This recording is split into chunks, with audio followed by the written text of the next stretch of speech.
জানি অনেক দিন দেরি হয়ে গেল জামাই ষষ্ঠীর ব্লগ ছাড়তে, কিন্তু এখন ছোট ছোট রিলসগুলো ছাড়ি বলে বড় ভিডিও আপলোড করতে বা তৈরি করতে জানি না কেন এনার্জিই পাই না। তো জামাই ষষ্ঠীর ব্লগটা না দিলে এটা স্মৃতির পাতা থেকে হারিয়ে যাবে, তাই আজকে ভাবলাম এটা দেই।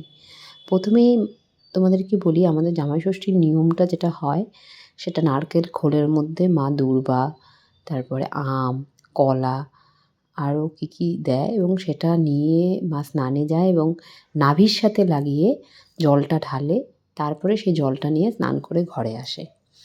তো বাবা অর্ণবকে দেখাচ্ছিল মাছ। বাবা বরাবর আমরা গেলে কী মাছ খাবো বাজার থেকে মিনিমাম 5 থেকে 7 বার ফোন করবে।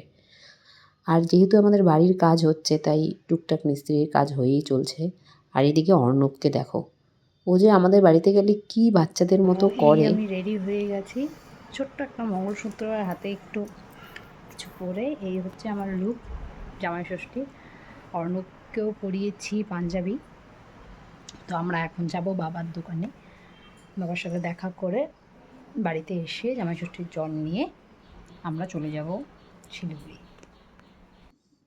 তারপর আমরা চলে গেলাম দোকানে। দোকান থেকে কি নিব না নিব সেটা দেখে নিলাম। বাবা বলল পছন্দ করেই নে, তুই তো সব জিনিস পরিস না। সত্যিই তাই। এই হচ্ছে আমাদের দোকান, আমি এর আগেও দেখিয়েছি। তো দোকান থেকে এই চুড়িদারটা নিয়ে চলে গেলাম বাড়িতে। আবার সবার ঘরে ঘরে একটু মিষ্টি দিলাম। আমরা যেহেতু এক বাড়িতেই সবাই থাকি তাই কোনো অকেশন আমরা খুব আনন্দের সাথে সেলিব্রেট করি। মেজো কাকুমনি একটু লজ্জাই পাচ্ছিল।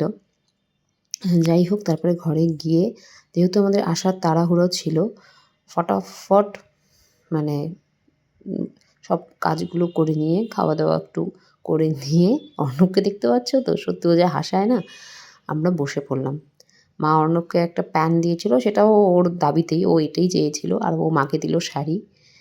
আর ও কিন্তু নিচে হাফ প্যান্ট পরে বসেছিল, তাই আমি পুরো ভিডিওটা দিতে পারিনি, মানে ব্লগে ওকে ফুল ভিডিও মানে ফটোটা দিতে পারিনি।